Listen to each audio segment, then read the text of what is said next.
Positively Delivers, this is Dr. Gigi Disunga from I Can Change Project. Magandang gabi sa lahat ng mga Delivers natin. And sa first time po tayo mapanood sa YouTube channel, thank you very much. Please subscribe, click mo na po yan, Doc Gigi Disunga. Alright, so it's Thursday morning dito sa Pilipinas. So sa lahat ng mga taga-subaybay natin, OFW, kung anong araw man dyan. So hope you're okay. And dito naman sa Pilipinas, sana nakauwi kayo ng safe sa bahay dahil ngayon po ay paggabi na, okay? And bago tayo magsimula, by the way, ang topic natin, napakaganda. 2 ways to succeed. Yan.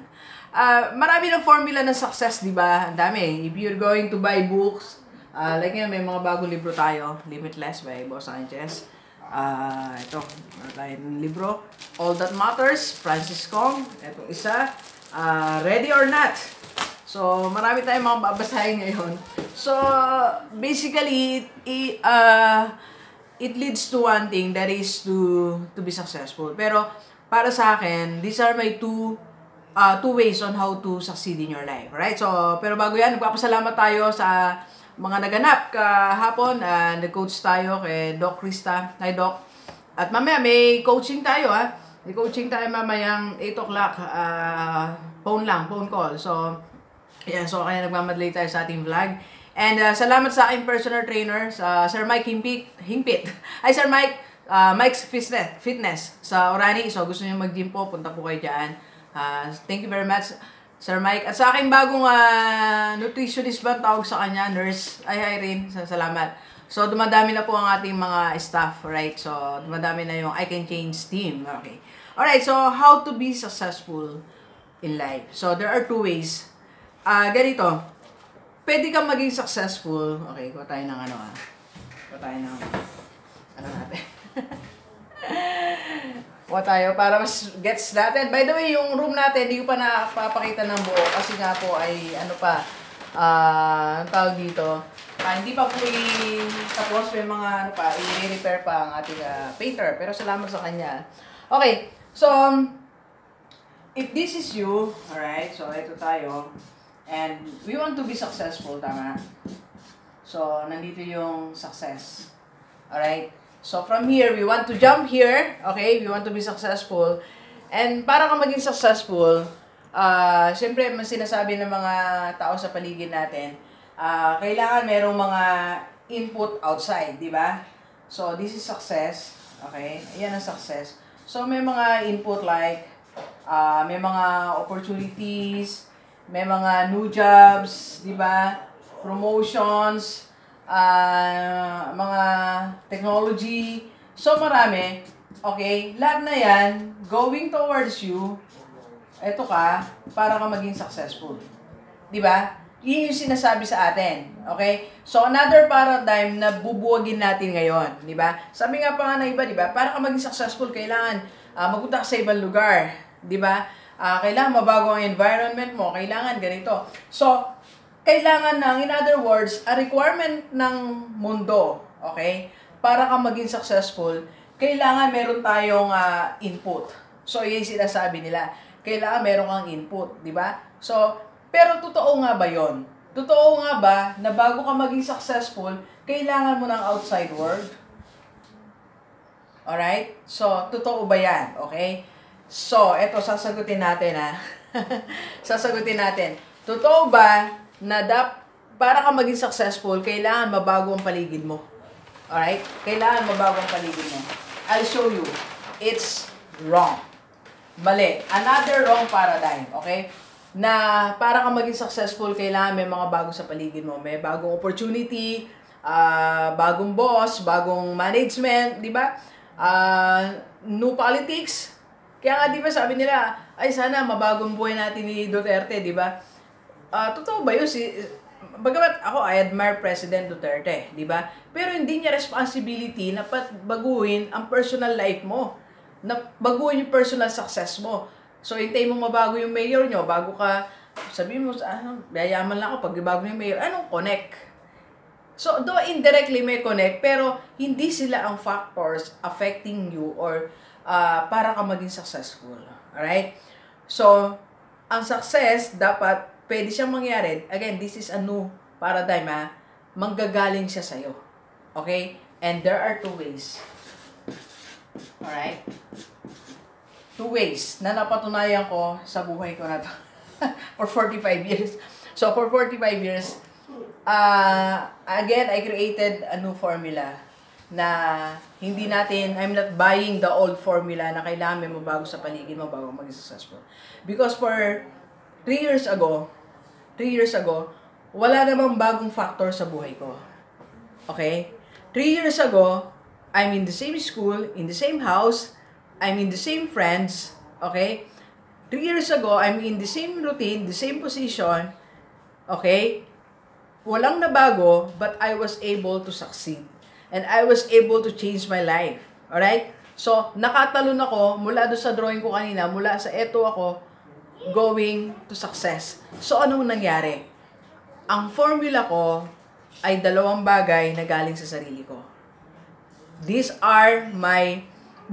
Nagaling sa sarili ko na yung dalawang formula that can change your life or that can make you successful, na ikaw lang, nababaguhin mo lang pala yung sarili mo. Not the world, not your environment, not your company, not anything else. Okay? So, ang kailangan mo, number 1 is, sa aking kopya ay, you need to, sulat natin maayos, sabi ni Ma'am Jen, ay Ma'am Jen. Hello, Ma'am Jen. Improve yourself. Ang first key pala, or first way to become successful is try to improve yourself. Not improving your boss, not improving your office mate, not improving your friends, not improving your family, not improving the people around you.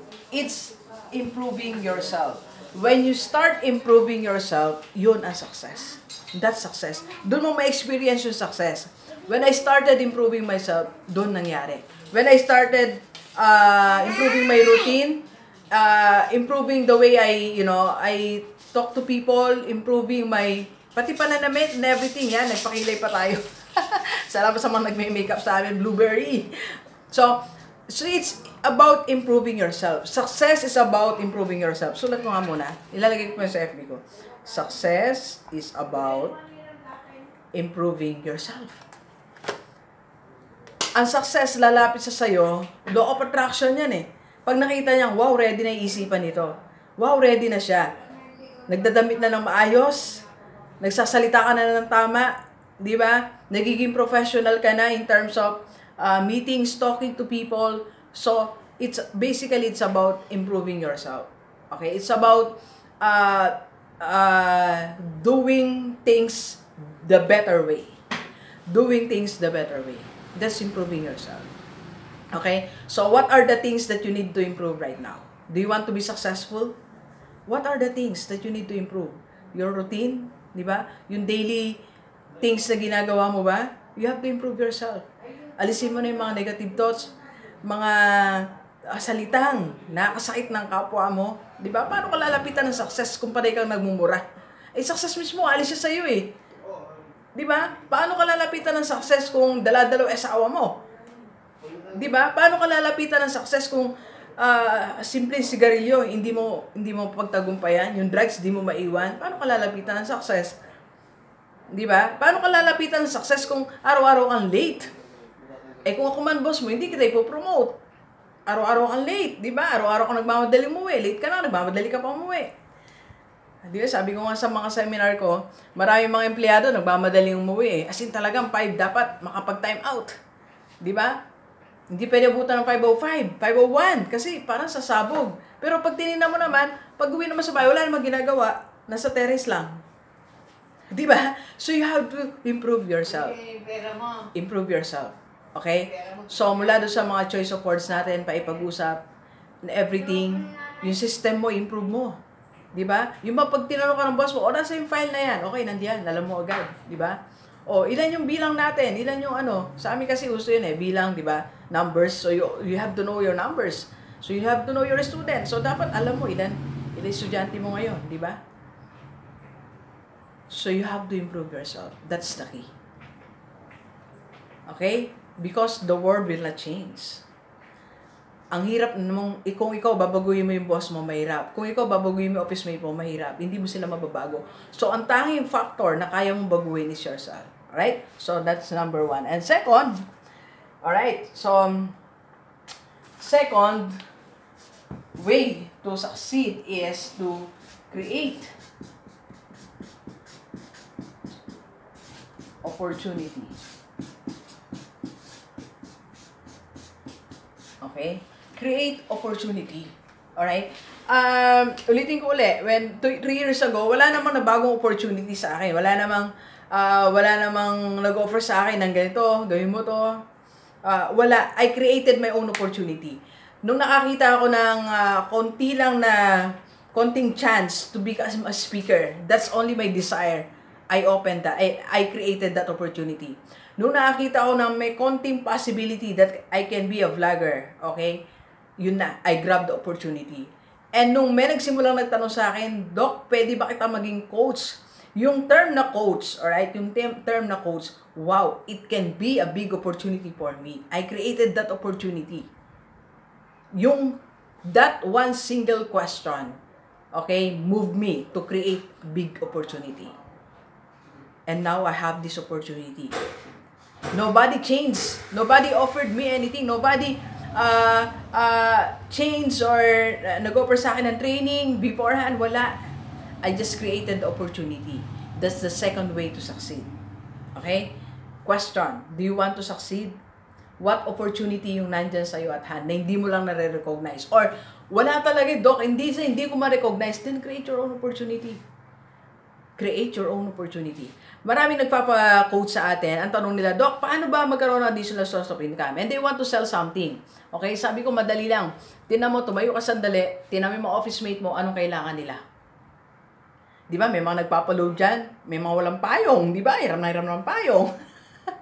May mga walang mugs. Hiram na hiram ng tasa. Di ba? May mga walang baso sa office. So, lahat na yan tinan mo. And then you provide, you create opportunity for you to sell. Ayan ay opportunity. May problem kasi. Di ba sabi nga ni Jack Ma, for every problem, there is a opportunity. There is an opportunity. Kaya sabi ni Jack Ma, huwag kang matakot pag may problema. Because yung problem na yan ang opportunity mo.